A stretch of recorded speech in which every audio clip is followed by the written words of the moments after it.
Madone versus Emonda.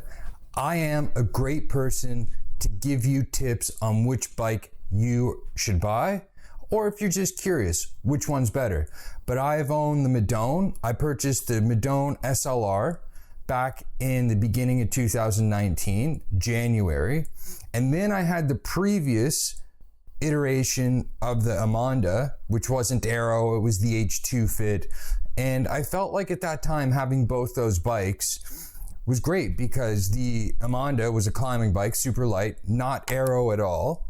And the Madone was heavy, but super aero. And those bikes complemented each other. But April of this year, I got the bad boy behind me right here. The 2021 Emonda SLR.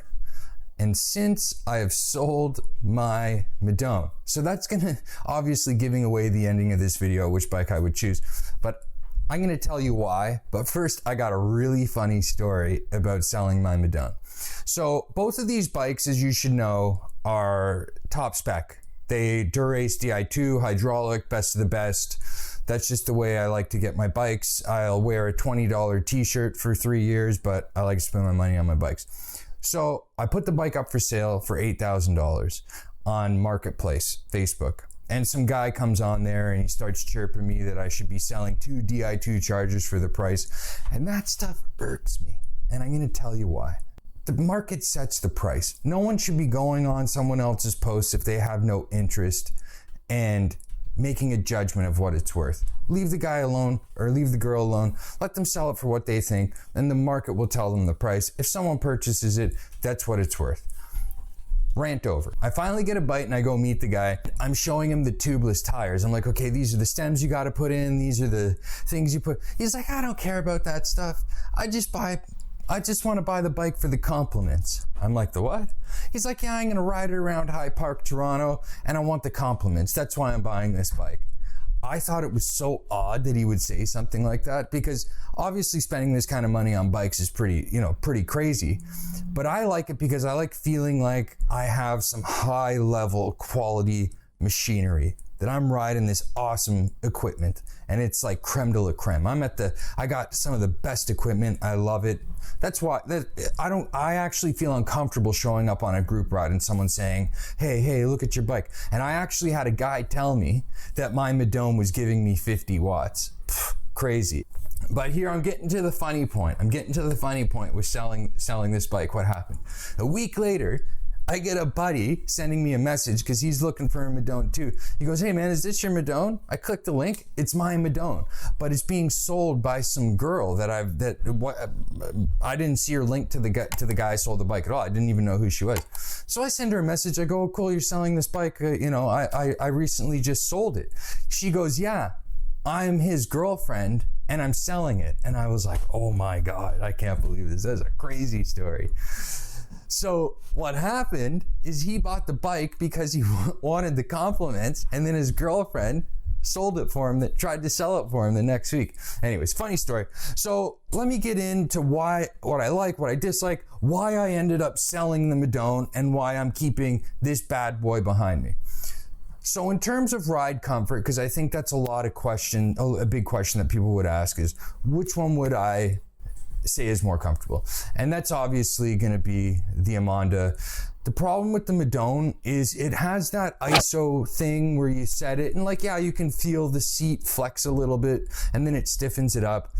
But I find most of it is coming from the front end. Like you're getting if you hit some bumpy road, you're getting cranked because of that big fork and those thick bars. It just doesn't absorb anything on the front end. And I find that is where you get most of the vibration is in your hands. And I don't find it being in the rear that bad because especially if you're going hard, you're pushing yourself up off the saddle. Like if you're cruising around and you're doing 100 watts, yeah, you're gonna feel it. But most of the time when we're on the bike, we're doing some type of power, and that's absorbing the bumps in the rear.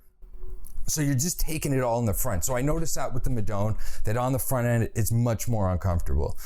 And if you have a problem with that bike, and I work on all my bikes, I do not take my bike to the bike shop. I could do a whole other video on that.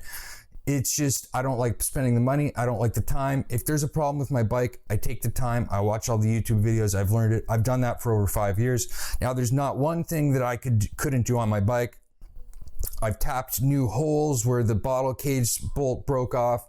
I've replaced bearing hubs. I've built a few different bikes now, and I'm not mechanically inclined. I just took the time to learn, and I would highly recommend that for you, because you're going to be in a situation with your bike. And what happened to me is I was away on a training camp and I had a problem with the bike. I didn't know how to fix it, and I'm like, I am never going to be in this position again. I need to know how to fix my bike.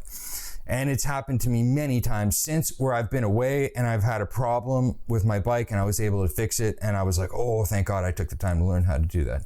Okay, so I'm digressing again.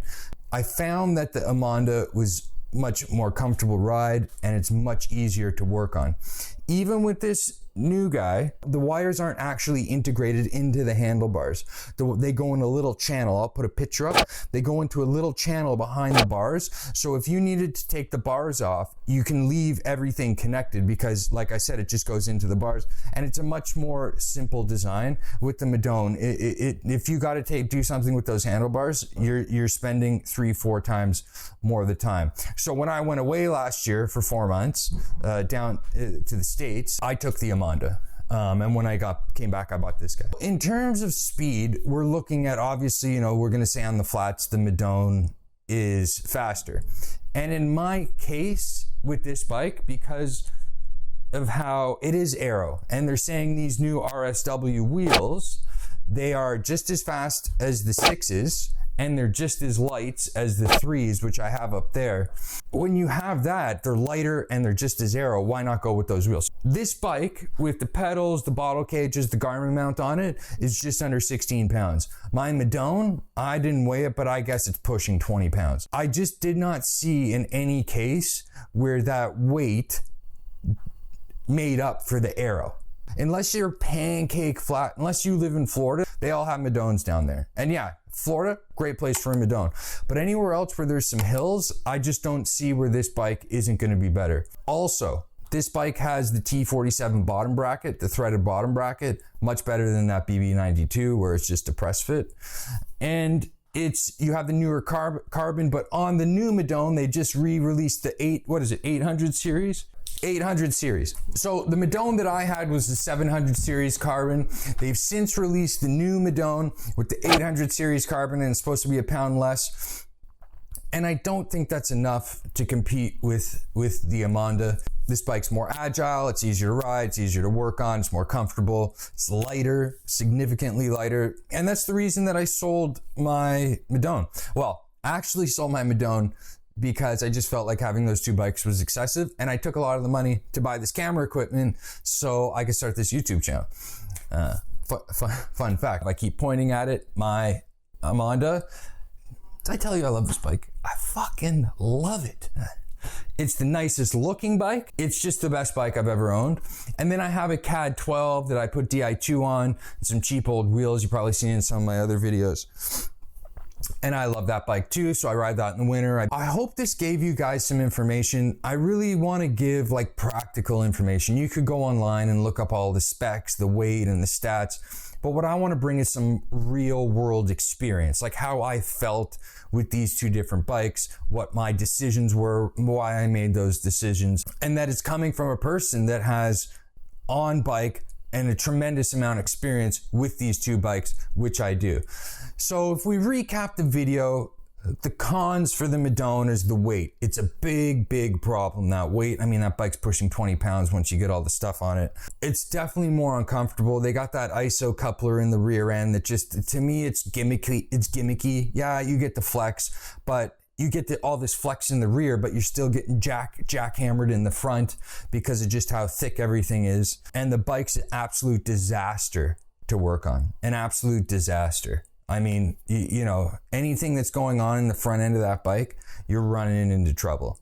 Those are the cons. Obviously, the pros is if you're on a flat surface, I'm sure that this bike, the Madone, is going to go faster than this guy. I just don't know by how much. That's the thing. Like, and I feel like how much faster it's going to go on the flats, it ain't going to make up for the weight with this guy. So those are the cons for the Madone plus the Pro, which is the Aero. Now, the cons for this bike, I couldn't really find any. That was the thing. I mean, besides the cost, that's the big con. But I couldn't really find any cons with this bike compared to the Madone, except for it's less aero. But the pros, there's just so many pros. It's easier to work on. It's tremendously lighter. I love the integration with the handlebars. It's a lot easier to work on. I have a pair of bars here that I'm gonna build up another bike with eventually. But see, I have these are the Aeolus bars. They're a little bit heavier, but I got these guys, these Bontrager XX. I got this cool rec mount on there too. Let's focus it for you. I got that cool rec mount that I bought, and unfortunately it only goes on this bar. I would have put it on that bar. And they got these awesome new K-edge mounts for the Madone, which is super cool. Is it focusing here? This is my K2. Ooh, I'm gonna do a video on the K2 soon. So I think this bar is like 350 grams, which is like friggin' crazy. If you're thinking about purchasing either one, I would definitely go with the Emonda. That was my choice. I hope I covered all the reasons. If you guys found some value in this video, please consider subscribing. I love my subscribers. I love hearing from you. Please comment if you got something to say. If you got a question, I love the questions. Like it if you like it. Like it if you like it. And I will see you guys on the next video. We're gonna see you soon.